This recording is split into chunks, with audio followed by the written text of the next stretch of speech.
సహజంగా మనం పుట్టడం మనకు తెలియదు, కానీ మనం చూస్తుండగానే మన ముందే చనిపోయే వాళ్ళు, దగ్గర వాళ్ళు కావచ్చు, దూరం వాళ్ళు కావచ్చు, ఏదైనా కావచ్చు, టీవీలో చూడవచ్చు, ఎక్కడైనా చూడవచ్చు, ఇప్పుడు అప్పుడు ఎప్పుడు. ఆ మనం అయినప్పుడు మరణించిన తర్వాత శవంగా మారింది ఏమిటి? శరీరం. ఒక క్షణమైన బంధుమిత్రులు కానీ బయట నుంచి వచ్చేవాళ్ళు కానీ ఇంటి లోపల శవాన్ని ఉంచడానికి ఇష్టపడతారా? సొంత ఇల్లు అయినప్పటికీ కొన్ని సందర్భాలు అసలు ఇష్టపడరు. ఐశ్వర్యాలు పెట్టి ఇప్పుడు లేటెస్ట్గా పెట్టే వ్యక్తిగతంగా అది వేరు, కానీ ఊరుకోరు కదా. అంటే ఏంటి? మన శరీరము మరణించేదాకా శవరూపం అయిపోతుంది, దేహం అంటే దహించబడుతుంది. అదే గుప్పుడు బూడిద అవటానికి రెడీగానే శవముగా అయింది. శవముగా అనగానే నీకేం గుర్తుకొస్తుంది? బంధుమిత్రులు అయిన వాళ్ళు కాని వాళ్ళు, ఇంట్లో వాళ్ళు తప్పించి, కొడుకులు వాళ్ళు మెయిన్ ఉంటారుగా, వాళ్ళు తప్పించి ఎవరైనా శరీరాన్ని ఇంటి లోపల పెడతానికి ఇష్టపడతారా? బయటికి తీసుకుని దీపం తలకాయ దగ్గర పెట్టి పడుకోబెడతారు కదా. అదే పెట్టైనా ఐసుగడ్డ పెట్టైనా అంతే కదా. అప్పుడు నువ్వు వీళ్ళందరినీ ఇవి చూసిన తర్వాత శరీరం దహింపబడిందని నీకు స్పష్టంగా స్వానుభవంలో ఉంది కదా.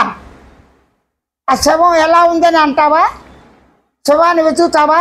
ఎలా చచ్చిందో వెతుకుతావా? వెతకవు.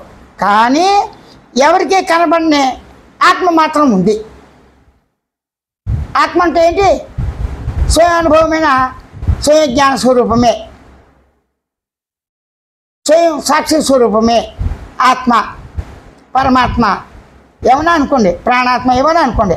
ఆత్మ అనేది ఇంద్రియాలతో చెప్పబడేది కాదు, గోచరించేది కాదు, దర్శించబడేది కాదు. కాబట్టి మనకి కనబడేది ఆత్మ, కనబడేది ఏంటి? స్వరూపంగా ఉన్నది ఈ దేహమే.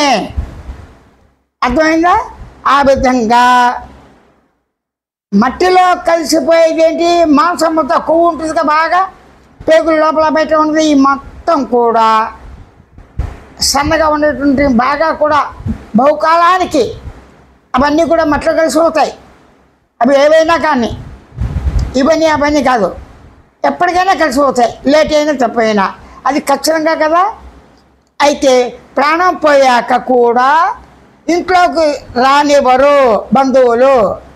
ఆ ప్రాణం పోయింది ఒకటి, మట్టిలో కలిసిపోయింది, మాంసం ముద్దతో ఉన్నట్టు కండలు ఇవన్నీ ఉంటాయి కదా, అవన్నీ కలిసిపోతాయి. ఆ తర్వాత కనబడిన ఆత్మ ఒకటి ఉందని, అదే అసంతృప్తితో అక్కడే తిరుగుతుంది కొంతమంది నమ్మకం.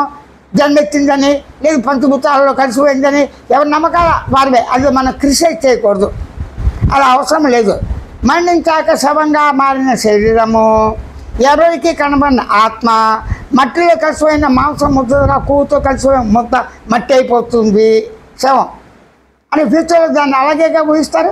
ఎలా సమాధి చేసినా అలాగే ప్రాణంపై ఇక ఒక క్షణం కూడా పక్క వాళ్ళు కానీ బయట ఉన్న కానీ అద్దె గొప్పలో మనం ఉన్న సొంత గొప్పలో ఉన్న ఇంట్లో వాళ్ళు కూడా బయటికి తీసుకొస్తారా? ఇంట్లో పెట్టుకుంటారా? బయటికి తీసుకొస్తారు కదా. క్షణం కూడా లేట్ చేస్తారా? అప్పుడు ఇవన్నీ నీకు స్వానుభవంలో అవగాహన ఉందా లేదా? అయితే మరణించడానికి అనుభవం ఉన్నా మరణించే ముందు కొన్ని ఉంటాయి లక్షణాలు. ఆ లక్షణాలతో గ్రహించేవాళ్ళు యోగులు, జ్ఞానులు. అలా గ్రహించబోయినా చావు దగ్గర పోయిందని తెలిసిపోతుందిగా. కాబట్టి తెలిసిపోయేటప్పుడు ఏ భావంతో పోయినా, ఏ ఆలోచనతో పోయినా, ఏ నామం చేసినా కూడా నీకు కూడా తెలుస్తుంది. చావు ఖచ్చితంగా వస్తుంది, వెనక ముందు. ఏ సమయంలో వస్తుందో తెలియదు కదా. ఆ విధంగా ఈ స్వానుభవ అందరికీ సహజంగా ఉంది కాబట్టి కొత్తగా నేను అవగాహన చేసుకోవాల్సిన అవసరం లేదు. ఏం చెప్తున్నాను? ఈ పై చెప్పిన లక్షణాలు ఏదైతే ఉందో దేహం శవంగా మారటం, మాంసముద్దగా ఉన్నది మట్లో కలిసిపోవటము, ఆత్మ తెలియబడకుండా ఉండటం, కనబడకుండా, ప్రాణం పోయాక ఒక క్షణం కూడా ఇంట్లో వాళ్ళు కానీ బయట వాళ్ళకి సొంత ఇల్లైనా అద్దెలైనా ఎక్కడైనా సరే బయట వరండాలో కానీ సందర్భపడి పందిరేసి కానీ ఆ శవ పెట్టుకుని శవాన్ని ఆ కార్యక్రమాలన్నీ కూడా జరిగిపోతాయి. నీకు స్వానుభవం ఉన్నదేగా. స్వానుభవం ఉందాన్ని మళ్ళీ మళ్ళీ మళ్ళీ నేను చచ్చిపోతే ఇలా అవుతాను ఎవడైనా భావిస్తాడా? అలా భావిస్తే బతకడా? ఇవి న్యాచురల్గా అది క్షణం. అయితే శ్మశాన వైరాగ్యం, పురాణ వైరాగ్యం, ఇంకేదో ఉన్నాయి 3 వైరాగ్యం, కాష్ట వైరాగ్యం ఏదో చెప్పారు. అంటే ఇది శ్మశానంలో వెళ్ళి చూసేట్టుగా ఏమో చచ్చిపోతాం మనం ఇంతే, పురాణం సేపు అంతే.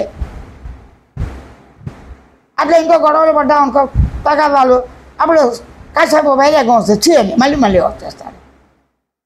కాబట్టి ఇది వాస్తవంగా అందరి అనుభవంలో ఉన్నదే కాబట్టి దీన్ని వెతవలసిన పని లేదు, దాని మూలాలు పని లేదు. ఇది మట్టిలో కలిసిపోతుంది, మట్టిలో ఏ మూల కలిసింది, ఏ మట్టిలో కలిసింది, నది తీరలో భస్వం కలిపితే ఏ నది తీర కలిసింది, ఆ నీరు ఎక్కడికి అయింది, సముద్రానికి అయిందా, సముద్రం వానకి అయిందా, వానలోంచి పిడుగు రూపంగా వస్తుందా, వర్ష రూపం వస్తుందా, మెరుపు రూపం వస్తుందా, ఏ రకంగా మారింది ఎవడైనా విచారణ చేస్తాడా? చనిపోయిన శవాన్ని చేయడు, బతికున్నప్పుడు కూడా చేయరు.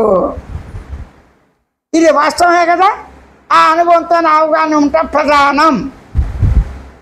ఇది అందరి అనుభవం ఉందిగా, ఇతరులతో చెప్పించుకోవాల్సిన అవసరమూ లేదు, శాస్త్రాలతో చెప్పించుకోవాల్సిన పని లేదు. చదివి దానికి నానా భాషతో అర్థాలు తీయాల్సిన పని లేదు, అందరి అనుభవం ఉన్నది అని మాత్రమే నిర్గుణ ప్రకటిస్తున్నాడు, ప్రతిపాదిస్తున్నాడు.